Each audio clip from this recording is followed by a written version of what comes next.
మిథున చెల్లికైతే ఫోన్ వస్తుంది. లిఫ్ట్ చేయగానే హాయ్ డార్లింగ్ అంటాడు. కాల్ చేయవద్దని చెప్పాను కదా, ఎందుకు చేస్తున్నావు అని ఏడుస్తుంది. అప్పుడు అతను ఎందుకనేది ఆల్రెడీ చెప్పాను కదా బేబీ, నీ అందం నా సొంతం అవ్వకుండా నిన్ను ఎలా వదిలేస్తా బేబీ, హాఫ్అన్అవర్లో నువ్వు నా గెస్ట్ హౌస్లో ఉండాలి, లేదంటే ఫోటోలు వీడియోలు సోషల్ మీడియాలో ఉంటాయి అంటాడు. అప్పుడు మిథున చెల్లి, నువ్వు ఒక మంచి ఫ్రెండ్వి అని నమ్మి నువ్వు బర్త్డేకి రమ్మనగానే గెస్ట్ హౌస్కి వచ్చాను.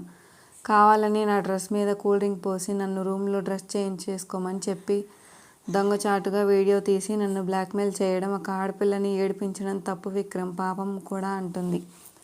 విక్రమ్, నేను పాపాత్ముడిని, నేను చేసింది పాపాలే, సెంటిమెంట్లో ఆపి త్వరగా వచ్చే నీ కోసం వెయిట్ చేస్తూ ఉంటాను అని ఫోన్ కట్ చేస్తాడు.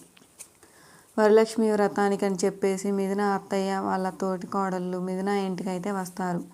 సెక్యూరిటీ అతను ఎవరమ్మా మీరని అడిగితే నేను మిథున వాళ్ళ అత్తయ్యని అని చెప్తుంది. అప్పుడు అతను రండమ్మా రండి అని లోపలికి పిలుస్తాడు. అప్పుడు త్రిపుర, సెక్యూరిటీ ఎవరు పడితే వాళ్ళని లోపలికి పంపించేస్తావా, చూస్తుంటే అడుక్కునే వాళ్ళని లోపలికి పంపించేలా ఉన్నావు అంటుంది. అప్పుడు సెక్యూరిటీ, అది కాదు మేడం, మిథున మేడం గారు వరలక్ష్మి వ్రతానికి పిలిచారంట అంటాడు. త్రిపుర, మేం పలానా వాళ్ళకి పలానోళ్ళమని చెప్పుకుంటే అవ్వరు, స్వతహాగా ఆ స్థాయి ఉండాలి, పిలిచారని ఊపుకుంటూ వచ్చేయడమేనా, ఈ ఇంట్లో అడుగు పెట్టే అర్హత ఉందో లేదో చూసుకోవాల్సిన అవసరం లేదా, చీపురు మూలన ఉండాలి, చెప్పులు బయట ఉండాలి, ఇలాంటి వాళ్ళు గేట్ బయట ఉండాలి, పంపించేయి అంటుంది. సెక్యూరిటీ, మేడం పదండి అంటాడు. అప్పుడు వాళ్ళు వెళ్తూ ఉండగా మిథున వచ్చి అత్తయ్య అని పిలుస్తుంది. దగ్గరికి వచ్చి, ఏంటి అత్తయ్య ఇక్కడ వరకు వచ్చి ఇంట్లోకి రాకుండా వెళ్ళిపోతున్నారు అంటుంది. అప్పుడు వాళ్ళు ఏం మాట్లాడరు. సెక్యూరిటీ, మా అత్తయ్య వాళ్ళని ఇంట్లోకి పంపించనని నువ్వు ఏమైనా ఆపావా అంటుంది. వాళ్ళు మా అత్తయ్య తోటి కోడళ్ళని చెప్పే ఉంటారు కదా, మరి ఎందుకు వెనక్కి పంపిస్తున్నావు అని అడుగుతుంది. అప్పుడు సెక్యూరిటీ, అంటే మేడం అదే అని త్రిపుర వైపు చూస్తాడు. మిథున చూసి అర్థం చేసుకుని, అత్తయ్య లోపలికి రండి అంటుంది. లేదులేమ్మా, మాకు కాస్త పని ఉంది, మేము వెళ్ళాలి అంటుంది. మిథున, అత్తయ్య ఇక్కడి వరకు వచ్చి వెళ్ళిపోతాం అంటున్నారంటే ఏం జరిగిందో నేను ఊహించగలను. ఒకవేళ నీకు ఏదైనా అవమానం జరిగి ఉంటే అందుకు నేను క్షమాపణ చెప్తున్నాను. ఇది నీ కోడలి పుట్టిల్లు అత్తయ్య, అంటే మీ ఇల్లు, మీరు స్వతంత్రంగా వచ్చే అన్ని అధికారాలు మీకు ఉన్నాయి, మీరు రావద్దు అని ఆపే హక్కు ఎవరికీ లేదు, రండి అంటుంది. సెక్యూరిటీతో, చూడు వీళ్ళు నా వాళ్ళు, ఈ ఇంట్లో నేనెంతో, నాకు ఎంత హక్కు ఉందో వీళ్ళకు కూడా అంతే ఉంది. ఇంకొకసారి మా అత్తయ్య వాళ్ళు రాగానే నీ అంతట నువ్వే వాళ్ళని లోపలికి తీసుకొచ్చి వదిలిపెట్టు, అలా కాకుండా ఎవరో చెప్పారని ఆపినా వెనక్కి పంపించినా అస్సలు ఊరుకోను, అది ఎవరైనా సరే అని ఇండైరెక్ట్గా త్రిపురకి వార్నింగ్ ఇచ్చి వాళ్ళని ఇంట్లోకి తీసుకెళ్తుంది. లలిత గారు అందరినీ బాగున్నారా వదిన గారు అని అయితే పలకరిస్తారు. మిథున అత్తయ్య, దేవా ఎక్కడ అమ్మా అంటుంది. అదుగో అత్తయ్య మీ అబ్బాయి అని చూపిస్తుంది. దేవాని చూసి దేవా అమ్మగారు ఎత్తి చాలా సంతోషిస్తారు. దేవా ఎలా ఉన్నావురా అని పలకరిస్తుంది. నేను బాగున్నానమ్మా అంటాడు.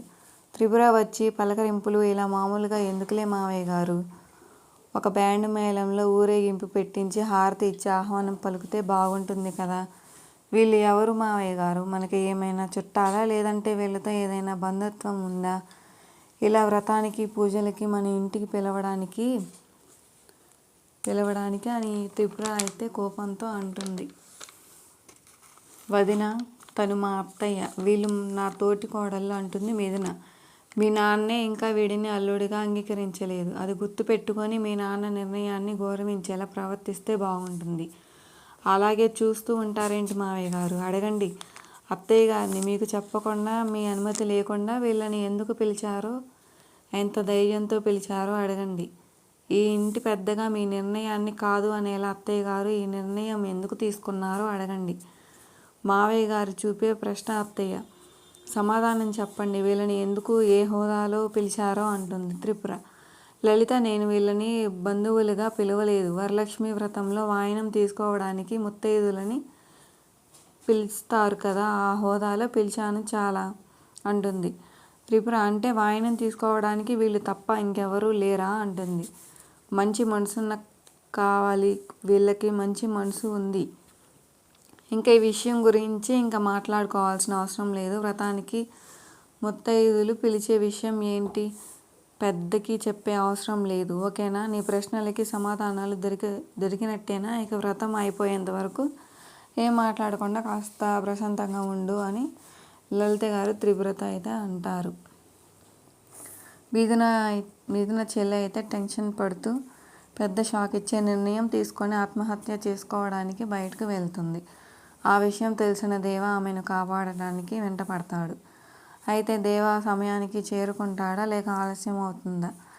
ఇది ఇలా ఉంటే మిథున వాళ్ళ ఇంట్లో వరలక్ష్మి వ్రతం సందడి జరుగుతుంది.